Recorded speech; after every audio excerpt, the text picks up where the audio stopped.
IRD គឺជាអង្គការក្នុងស្រុករបស់កម្ពុជាយើងដែលយើងមានបេសកកម្មសំខាន់ក្នុងការជួយគ្រប់គ្រងទៅដល់កសិករខ្នាតតូចលើផ្នែកវិស័យកសិកម្មពលគឺយើងគ្រប់គ្រងលើបច្ចេកទេសដើម្បីឲ្យគាត់អាចផលិតបានប្រសើរជាងមុនមានផលិតផលលើកពីសេចក្តីត្រូវការដើម្បីអាចលក់ដូរបង្កើនជីវភាពបានហើយក៏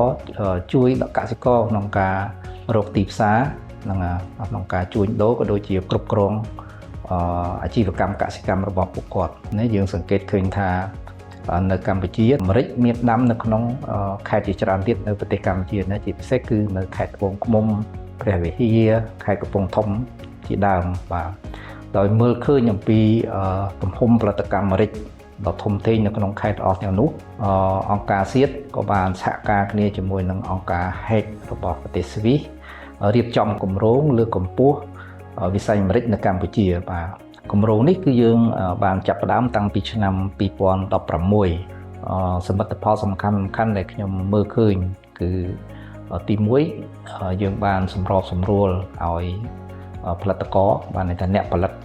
ម្រេចហ្នឹងឲ្យរួមគ្នាបង្កើតជាសហគមន៍កសិកម្មនិងសមាគមបាទសមាគមអ្នកផលិតម្រេចដែលនៅក្នុងនោះគឺយើងមានរហូតមកដល់ពេលនេះយើងមានសហគមន៍ជាង10ហើយនឹងមានសមាគម2ហើយក្រៅតែពីសហគមន៍កសិកម្មហ្នឹងគឺសហគមន៍និងសមាគមក៏បានសហការគ្នាជាមួយនឹងអ្នកប្រមូលទិញក៏ដូចជាក្រុមហ៊ុននាំចេញម្រេចដើម្បីបង្កើតជាសហព័ន្ធយើងក៏ឃើញដែរថាសហព័ន្ធម្រេចគាត់ក៏បានសហការជាមួយនឹងស្ថាប័នរដ្ឋដែលមានសមត្ថកិច្ចគឺជាមួយក្រសួងពាណិជ្ជកម្មហ្នឹងដើម្បីរៀបចំឲ្យមានគោលនយោបាយបាទគោលនយោបាយលើវិស័យម្រេចបាទតម្រូវធ្វើយ៉ាងណាឲ្យមានការគ្រប់គ្រងក៏ដូចជាការសម្របសម្រួលឲ្យម្រេចកម្ពុជាយើងនឹងត្រូវបានស្គាល់នៅលើទីផ្សារអន្តរជាតិថាជាម្រេចដែលមានគុណភាពល្អ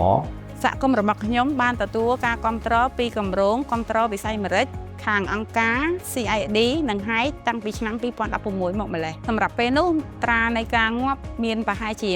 25% ដោយសារកសិករយើងខ្វះបច្ចេកទេស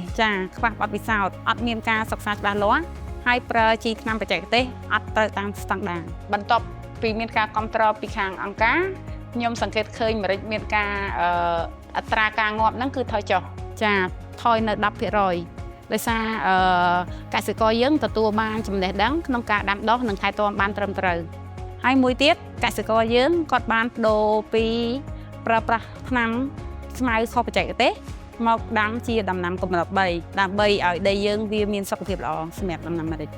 ហើយមួយចំនួនទៀតកសិករខ្លះគាត់ចិញ្ចឹមពពែអញ្ចឹងគាត់បានប្រមូលស្មៅ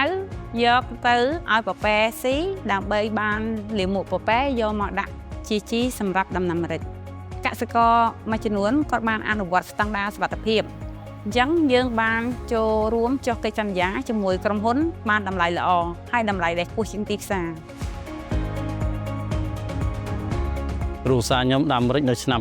2014ចំនួន1000ចលងលើផ្ទៃដី 0.2 ហិកតាការដាំម្រេចរបស់ខ្ញុំមានសុខភាពល្អទិន្នផលខ្ញុំមានការកើនឡើងខ្ពស់ដោយសារខ្ញុំបានចូលរៀនជាមួយអង្គការ CRD និងអង្គការ HEC ខ្ញុំបានរៀនពីអង្គការដូចជាធ្វើបន្លាយទឹកដាំស្មៅគ្រាប់ដីកាត់បន្ថយប្រើប្រាស់ជីគីមីកាត់បន្ថយថ្នាំពុលនិងប្រើប្រាស់ប្រព័ន្ធសូឡាបូមទឹកដោយទ្រាំទ្រពីគម្រោងចំការរបស់ខ្ញុំបានចុះបញ្ជី